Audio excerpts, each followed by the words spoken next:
When you are experiencing entrepreneurial overwhelm, the first thing that you need to do is a small business overwhelm assessment.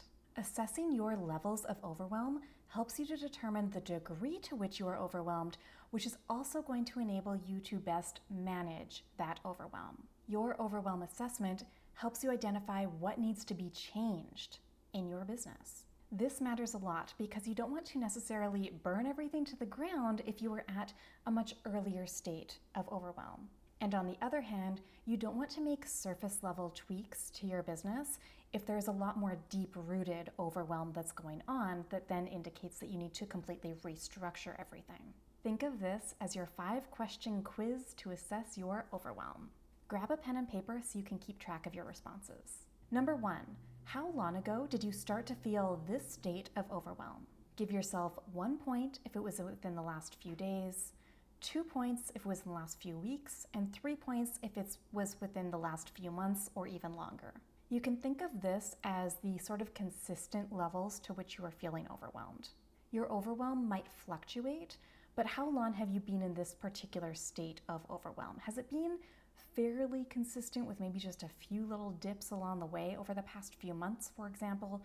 Or did this particular state of overwhelm that you are in, did it really come up within maybe the past week? Number 2, what are you able to do at present about this overwhelm?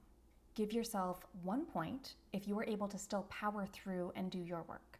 2 points if you are dragging your feet and doing minimal amounts of work. And 3 points if you are unable to do any work at all. It's really, really hard to even try to force yourself to do work. If you're able to still do kind of the minimum of things to keep things running, to keep your business running, then in that case, 2 points will be really good. If, on the other hand, you've had to start to put some projects on hold and maybe your task list just keeps on getting longer and longer, you just keep pushing things off until tomorrow and tomorrow and tomorrow, and you're really stuck at being able to make any progress, then you'll know that you need the 3 points for this particular question. Number 3, what are you feeling toward yourself about this state of overwhelm? Give yourself 1 point if you are compassionate toward yourself about what's going on.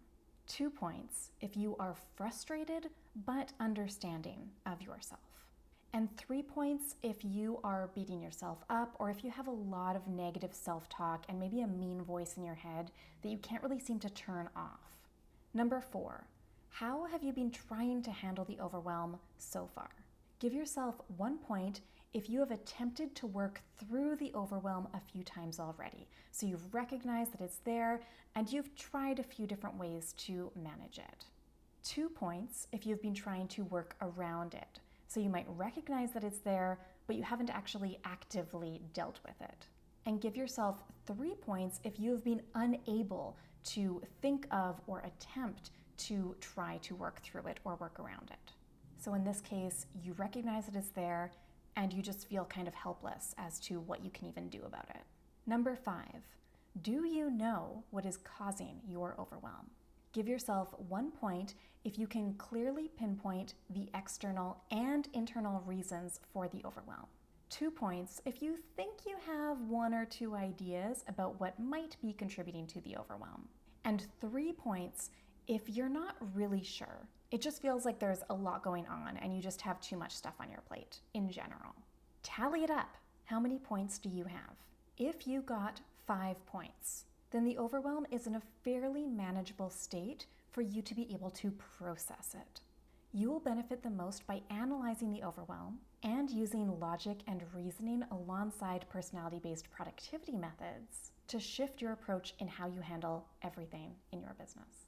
If you got 6 to 10 points, you are starting to be overloaded by the overwhelm, but you have more power than you think you do to turn it on its head.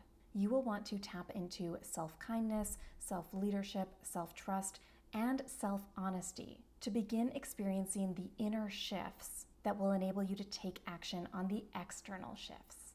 Building your intrapersonal skills is a top priority. If you got 11 to 15 points, you might currently be experiencing a lot of hopelessness and severely low energy. That's going to make it that much harder for you to critique your own overwhelm and to be able to move through it. Your best bet is to prioritize anti-hustle methodologies and energy management. That's going to help you get some more rest and recharge. You need more fuel if you want to keep moving forward. This is also something that I teach more about in my anti-hustle productivity training for solo entrepreneurs. You get my complete framework for improving productivity as a business owner, free and clear of overwhelm. And it costs you $0. That's right, it's my gift to you. It's all yours at saganmorrow.com/gift. Link is in the show notes. Now that you understand the degree to which you're overwhelmed and what to do in each instance, thanks to our Small Business Overwhelm Assessment, stay tuned for our next video, where we are going to go over a few 30-second techniques that you can try to manage your overwhelm.